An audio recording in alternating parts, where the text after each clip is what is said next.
Mais lorsqu'il avance, la carotte avance aussi, ce qui le fait avancer davantage, repoussant toujours plus loin l'objectif de son bonheur. Ce stratagème est orchestré par celui qui le monte et dans son unique intérêt, avec, au bout tout de même, une petite récompense pour l'âne afin qu'il ne se décourage pas. Une petite analogie est nécessaire pour comprendre plus en profondeur. Dans cette situation, qu'est-ce qui fait avancer l'âne? Premièrement, le besoin. Mais pas n'importe quel besoin, le besoin créé par la personne qui le monte. Un âne, ça mange de l'herbe, ça mange du foin. Une carotte, c'est une sucrerie pour lui. Ce n'est pas un besoin vital, mais un caprice. Dans la vie de l'homme en société, ce qui le fait avancer est aussi le besoin. Le besoin de consommation dont la nécessité n'est pas vitale, mais a été induite par l'éducation, la publicité et les médias. Deuxièmement, l'insatisfaction. Si tu donnes une carotte à l'âne à chaque fois qu'il parcourt 10 mètres, tu peux me croire, au bout d'un moment, il en aura assez de cette carotte et il arrêtera d'avancer. Chez l'homme en société, c'est pareil.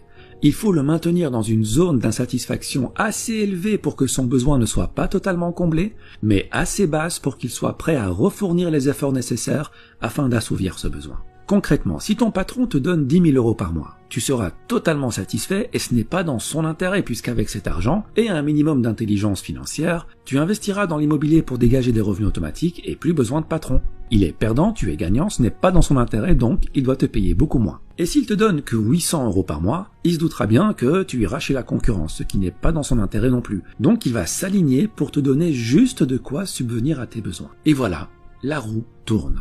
On t'a promis un avenir brillant et tu te retrouves à hypothéquer ton réel bonheur pour consommer davantage. C'est comme si on t'avait volé ta vie avant même qu'elle ne commence.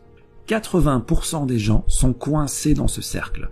Et je dis coincés car la plupart n'aiment pas leur vie, n'aiment pas leur quotidien. Ils le trouvent malsain, mais ils disent « Ouais mais bon, si tout le monde fait comme ça, c'est que ça fonctionne, c'est que c'est la bonne manière de faire. » Ah ben oui, si tu lis les livres que tout le monde lit, tu ne pourras que penser comme tout le monde. Écoute, c'est normal que tout le monde fasse comme ça puisque tout le monde va à la même école. Celle où clairement le bonheur et l'épanouissement personnel ne font pas partie du programme. Celle où on ne t'apprend pas à être autre chose qu'un âne qui troque sa paix et sa santé pour une carotte. Mais que veux-tu? L'homme préfère en général un monde connu et malsain plutôt qu'un monde sain mais inconnu.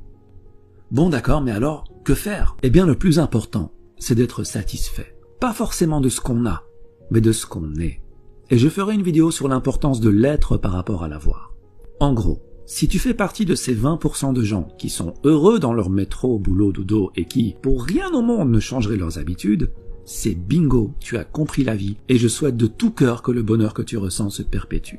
Par contre, si tu fais partie des 80% de personnes qui ont cette routine malsaine mais confortable alors qu'elle ne va pas dans l'intérêt de leur bonheur personnel, pose-toi la question. Qu'est-ce qui te rendrait vraiment heureux? Quitter ton job?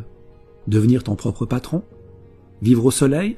Passer du temps en famille? Avoir une meilleure santé? Une fois que tu as trouvé ton pourquoi, une fois que tu as trouvé ce qui te rendrait plus épanoui, et j'insiste sur ton épanouissement, pas celui de tes parents, pas celui de tes professeurs, pas celui de ton patron, tu vas mettre toutes les chances de ton côté pour devenir cette personne.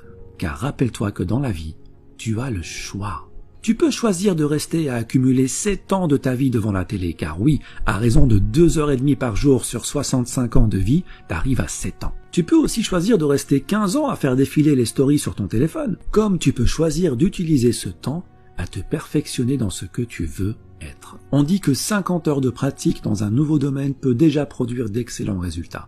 Il faut jusqu'à 50 000 heures de pratique pour devenir un maître en la matière qui peut changer le monde. Mais en moyenne, 500 heures de pratique te permettront largement d'acquérir une nouvelle compétence, de la maîtriser et de pouvoir l'enseigner. Cela représente 13 semaines à raison de 38 heures par semaine, ce qui fait à peu près 3 mois et demi à plein temps.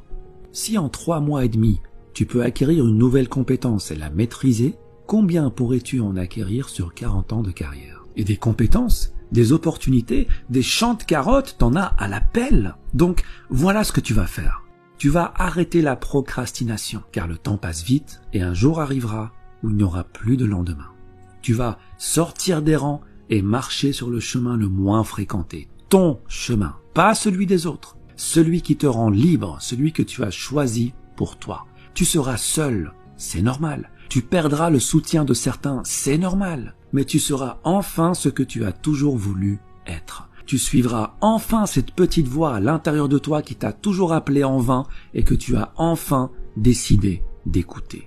Et c'est ça le bonheur. Être notre véritable nous, tout simplement.